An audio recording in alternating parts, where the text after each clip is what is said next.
Assalamu alaikum warahmatullah. Jama'a barkanmu da sake saduwa da ku a cikin wannan sabon bidiyon. Kamar yadda kuka sani, sunana Abdul Bata daga channel din Arewa Daily Tricks. A wannan bidiyon na kawo mana wata hanya ne wadda mutum zai samu kuɗi ta cikin wayar shi ba tare da mutum ya sa kuɗi ba. Da wannan hanyar zaka samu kuɗi ta cikin wayar ka kai tsaye ba tare da ka saka wa'insu kuɗin ba. Zaka iya samun akalla daga naira 2000 zuwa sama har ma zuwa da abin da Allah ya sa zaka iya samu a rana zaka samu da wannan hanyar. Amma idan kana zaune a kasar Najeriya ko kuma a kasar Ghana ne kadai zaka iya samu wa'annan kuɗin. Hakan yana nufin kenan idan baka a Najeriya ko kuma baka a kasar Ghana, so baka daga cikin waɗanda za su sami wannan kuɗin kenan. Wannan wani kamfani ne da suke bada bonus na invitation, duk da a kwanakin baya ma sun dan bada, so amma yanzu sun zo da sabon upgrade ne wanda ya fi wancan na baya wanda suka bada. Wasu sun san abun, wasu kuma ba su san shi ba, so yanzu sun sake upgrading din shi, ya dawo sabo kenan, suna sake badawa fiye da yadda suke badawa a baya. So amma kamata ka sani cewa wannan upgrade din da aka yi, ko kuma in ce wannan bonus din da ake rabawa, ba wai bonus bane ba wanda zai kasance permanently. Ina nufin ba abu bane ba wanda zai dore kenan. Hakan yana nufin kenan idan sai da na dade da dora wannan bidiyon sannan ka kalle shi, so ta yiwu a daidai wannan lokacin da ka kalli bidiyon sun daina bada wannan bonus din. So kaga idan a lokacin da ka kalli wannan bidiyon sun daina badawa, kaga baka daga cikin wanda za su samu kenan.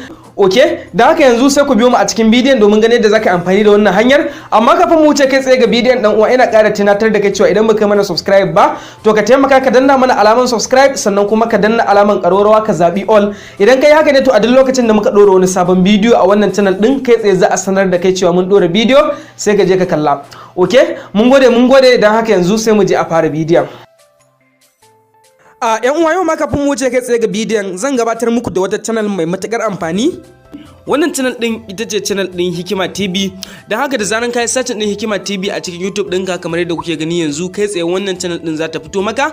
Idan ka shiga zaka samu cewa channel ce da suke kawo bidiyoyi waɗanda suka shafi kimiyya da fasaha da technology kenan, abin da ya shafi computer ko wayar Android ko kuma blogging cikin yaren Hausa. Wannan channel ce da take kawo irin abubuwan da muke kawowa. Dan haka wasu yansu abubuwan da baka same su a channel din mu ba, kai tsaye zaka iya samun su a wannan channel din ta Hikima TV. Kamar misalin irin tallafi haka da ake badawa daga gwamnati na kuɗi, duk zaka sami yadda ake cike shi a wannan channel din ta Hikima TV. Dan haka domin kasancewa da wannan channel din, sai ka danna alaman subscribe, sannan kuma sai ka danna alaman ƙararrawa, sai ka zabi all. Idan kai haka ne, to a duk lokacin da aka ɗora wani sabon bidiyo a wannan channel din ta Hikima TV, kai tsaye YouTube za su nuna maka cewa an ɗora bidiyo a wannan channel din, sai ka kalla. Okay, mun gode, dan haka yanzu sai mu je a fara bidiyon. Da farko akwai link din da zan baka, wanda shine kai tsaye zai kai ka inda zaka je ka yi register wannan abin da farko. So zan aje maka link din a description na wannan bidiyon. Wasu suna cewa ba su san ko me description ba, to a lokacin da kake kallon bidiyon mu a cikin YouTube kamar haka, idan muka ce mun aje link a description, kawai kai tsaye zaka duba ga sunan bidiyon nan, sai ka danna shi. Da zaran ka danna shi zaka ga inda muka ce wannan shine link din, zaka ganshi cikin bulu din rubutu. So da zaran ka danna shi, kai tsaye zai kai ka inda ake so ya kai ka. So kakka manta da cewa link din ka yana a description, ni kuma link dina gashi nan a cikin WhatsApp. Dan haka ni yanzu zan shiga wannan link din, zai bude mun kamar yadda kuke gani yanzu. Sannan kuma ma kafin nan akwai abubuwan da ya kamata a ce ka sani. Na farko abin da ya kamata a ce ka sani shine ba a yin register wannan application din da waya guda biyu da waya daya. Abin da nake nufi shine in dai har kai register shi da waya daya, so shikenan ba za ka sake yin wani register ba. Dan haka kenan kaga idan ka taba bude shi a baya, babu buƙatar a ce sai ka sake yin sabuwar register. So idan baka bude shi a baya bane ba, zaka sake yin sabuwar register. Akwai abubuwan da zaka cike, duk da kasancewar ni na riga na cike, amma zan je zan nuna maka yadda zaka cike su ba tare da ka samu matsala ba, insha Allah. So bayan ka bude link din ya nuno maka nan wajen, zaka fara da shiga na inda aka sa give a hand. Idan ka shiga, sai ka sa number wayanka kamar yadda kuke gani yanzu. Misali zan sa number waya ta ga ta nan wajen, to sai ka sa shi kamar haka, kamar yadda kuke gani yanzu. Da ka sa number wayan taka, sai ka zo nan ka shiga inda aka sa submit din nan, ka jira ya wuce. Okay, yana wucewa zai nuno maka nan wajen, sai ka shiga nan inda aka sa open pay to help. Kana danna shi, kai tsaye zai kai ka cikin Google Play Store, inda zaka je ka dauko application din Pampe. kamar yadda kuke gani yanzu gashi nan ya kawo mu cikin Google Play Store. Dan haka idan maka install din wannan application din ba na Pampe zai nuna maka cewa sai ka install din shi. Idan kuma ka install din shi kai tsaye sai ka danna alaman open sai ka bude shi. Bari application din ya wuce mu gani. Okay, mai application din farko yadda za ku fahimta.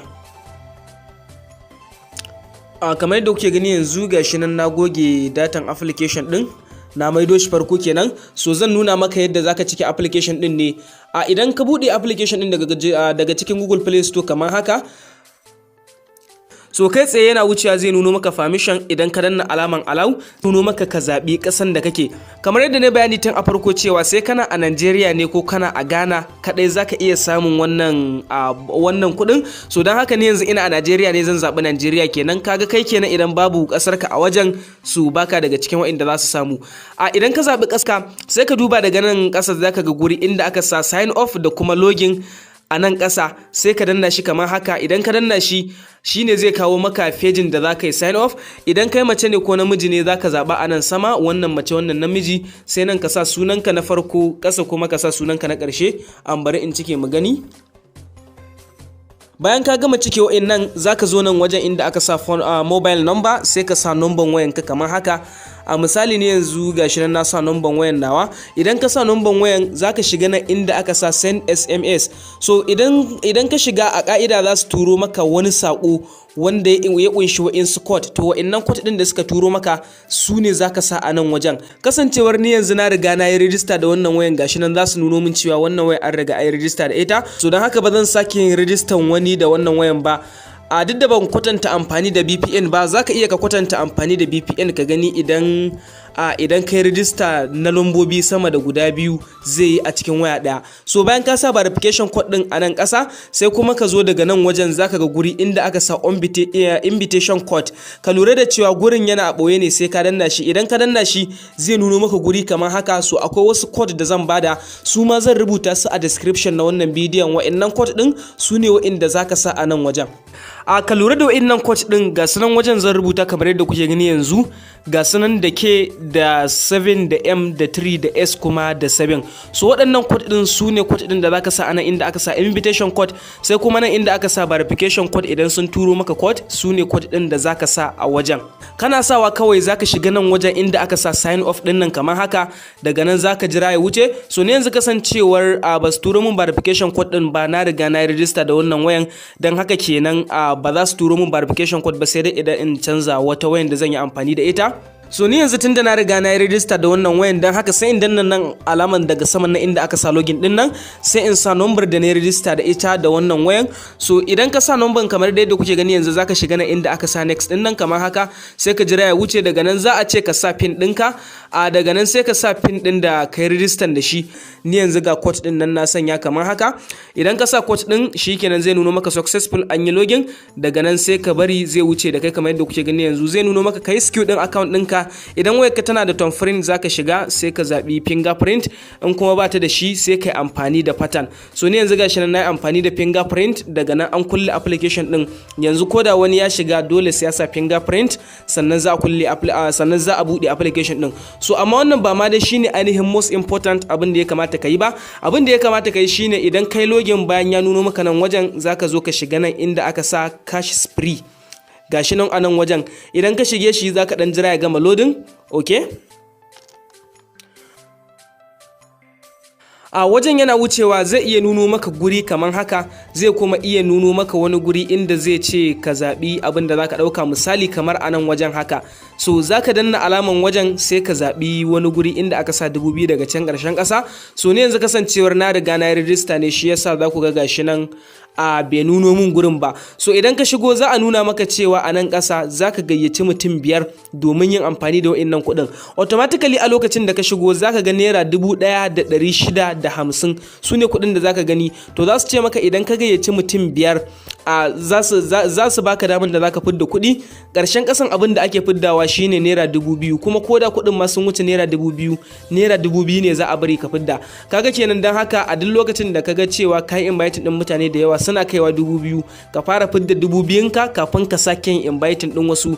Idan ka fara fidda 2000 ka sake shigowa kashi spree din nan zaka sake ganin wasu 1650 din, daga nan sai ka sake gayyata wasu mutum 5 din, shikenan za su ƙara kaiwa 2000 sai ka sake fidda su. Idan kuɗin sun kai 2000 kana son ka fidda su, abinda zaka yi shine zaka duba daga nan sama zaka ga inda aka sa withdrawal.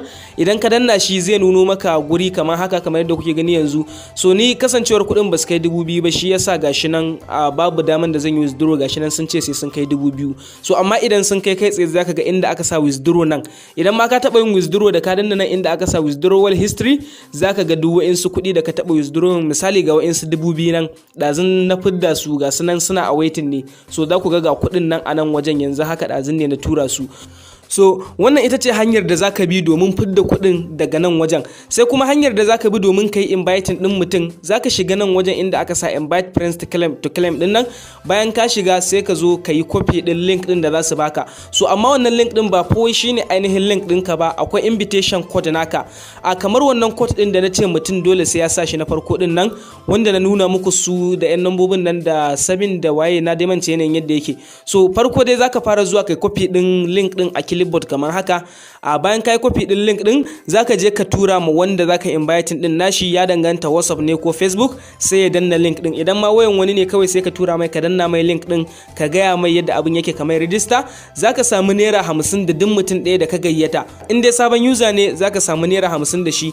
Adadin mutanen da suka baka ka gayyata din mutum 5 din zaka gansu a nan wajen. Misali za ku ga mutum ɗaya nan, ga mutum na 2, ga mutum na 3. So mutum na 4 da mutum na 5 din nan su kuma ba su riga sun yi register ba, don haka su ma da zaran sun yi register za a nuno min su sun yi register a wajen. So kai tsaye zan iya fidda kuɗin a 2000 da ke a nan wajen, zan iya fidda su. Sai kuma yadda za a yi ka gano shi invitation code din naka, saboda a nan wajen babu invitation code. So zaka dawo daga nan sama, misali idan ka dawo bayan, misali kamar haka. Bari in dawo baya kamar yadda kuke gani yanzu.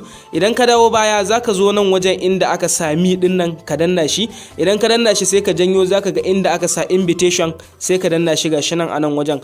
So bayan ka danna shi zaka dan jira ya wuce, okay?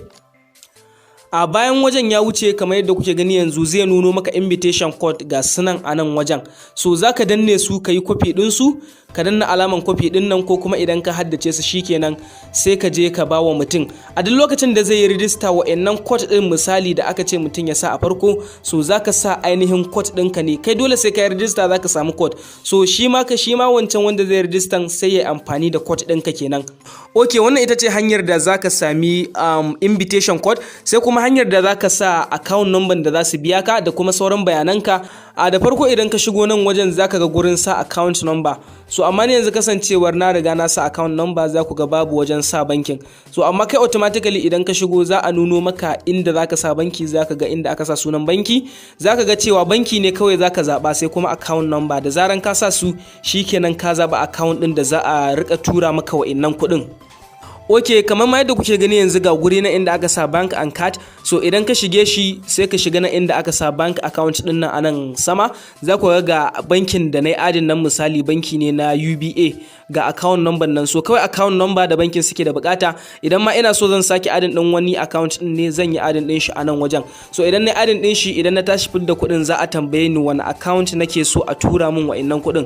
So wannan ita ce hanyar da zaka sa bayanan bankin ka a takaice. Sai kuma idan ka yi withdraw din wa'incan kuɗin da na yi bayani waɗanda suke a nan wajen cash spree din nan, misali kaman ka shigo haka ka yi withdraw din su. Okay, ga sunan wajen, misali idan ka yi withdraw din su daga wajen withdrawal ka tura kuɗin. So kai tsaye idan kaga sun tura maka cikin account ɗinka shikenan is normal. Idan kuma ba su tura maka shi cikin account ɗinka ba, so zaka fara da fitowa kamar yadda kuke gani yanzu. Idan ka fito, in ka duba wajen mi din nan, sai ka duba daga nan inda aka sa available balance, zaka ga kuɗin a nan wajen. So idan ka gansu a nan wajen zaka danna inda aka sa withdraw din nan. Idan ka danna zaka sa amount din da kake son su fidda maka, zaka iya ka sa kuɗin gaba ɗayan su.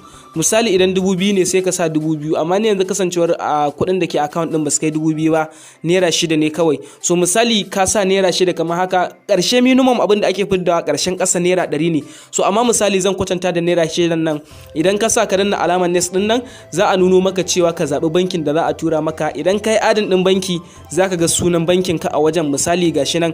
Idan kuma baka yi adin ɗin banki ba za ka zo ka yi adin ɗin sabon account wanda a nan ne za a tura maka kuɗin. Kawai daga account number sai sunan banki za ka sa, kana sawa sai ka shiga na inda aka sa withdraw, daga nan sai ka jira instantly za ka ji kuɗin sun shiga cikin account ɗinka, shikenan za ka ga sun bar cikin wannan wallet ɗin.